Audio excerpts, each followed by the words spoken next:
Berikut adalah pokok-pokok penjelasan yang akan dijelaskan pada video kali ini. Yang pertama, ada konsep dasar mengenai osilasi. B. Prinsip kerja osilasi. C. Penurunan rumus. Dan terakhir, kesimpulan. Sebelum memasuki pembahasan pertama mengenai konsep dasar, berikut kami tayangkan mengenai video jam bandul fisis. Berikut videonya.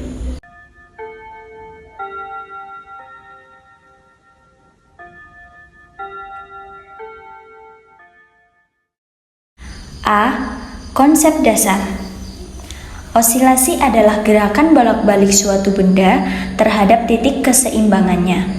Gerakan ini terjadi secara berulang dalam selang waktu tertentu dan dapat bersifat mekanik seperti bandul, elektrik, atau bahkan gelombang suara. Jam bandul merupakan contoh dari gerak harmonik sederhana, yakni gerakan bolak-balik yang teratur dan berulang dalam selang waktu tertentu.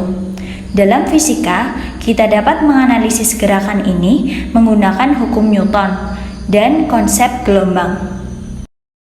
Jenis osilasi. Yang pertama, osilasi bebas atau free oscillation terjadi karena pengaruh gaya luar setelah sistem diberi gangguan awal. Yang kedua, osilasi teredam atau damped oscillation.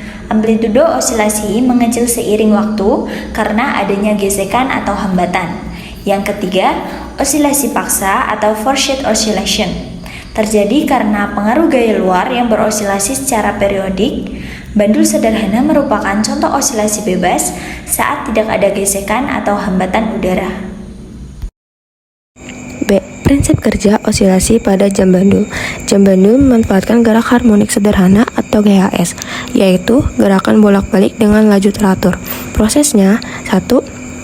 Simpangan awal, bandul ditarik dari posisi kesetimbangan. 2. Gaya pemulih, gravitasi menarik beban ke bawah, menciptakan gaya pemulih yang menyebabkan bandul berayun. 3. Inersia, karena inersia, bandul melewati titik setimbang dan berayun ke sisi berlawanan. 4.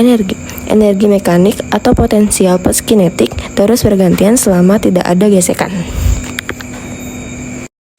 Video ini menunjukkan prinsip kerja bandul fisis pada sebuah jam bandul. Bandul ini merupakan contoh penerapan hukum Newton 2 dalam gerak rotasi.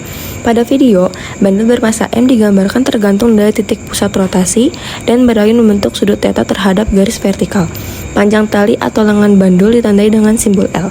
Gaya berat W sama dengan M dikali G bekerja ke bawah, dan komponen gaya yang menyebabkan gerak bandul adalah Fp sama dengan min W sin theta, yang dikenal sebagai gaya pemulih atau restoring force.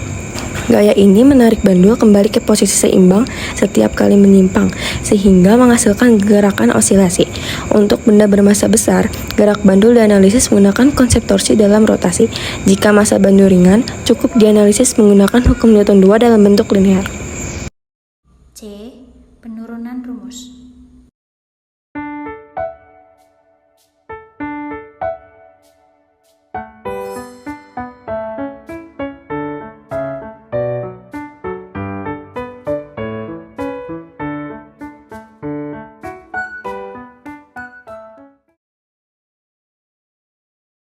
Selanjutnya kesimpulan, jam bandul merupakan salah satu contoh sederhana namun sangat penting dalam memahami konsep gerak harmonik dalam fisika. Dengan menggunakan pendekatan sudut kecil, gerakan bandul dapat dianalisis secara matematis sebagai gerak harmonik sederhana, yang ditandai dengan adanya gaya pemulih yang selalu mengarah ke titik keseimbangan. Periode dan frekuensi ayunan bandul bergantung pada panjang tali dan percepatan gravitasi, sehingga dapat dihitung menggunakan rumus yang telah diturunkan dari hukum Newton. Setelah itu, ketika bandul dianggap sebagai benda yang berotasi, analisis torsi dan momen inersia juga menjadi relevan untuk menggambarkan gerakan sudutnya. Keseluruhan perhitungan ini menunjukkan bahwa gerakan bandul yang tampak sederhana sesungguhnya mengikuti hukum-hukum fisika yang sangat sistematis dan terukur.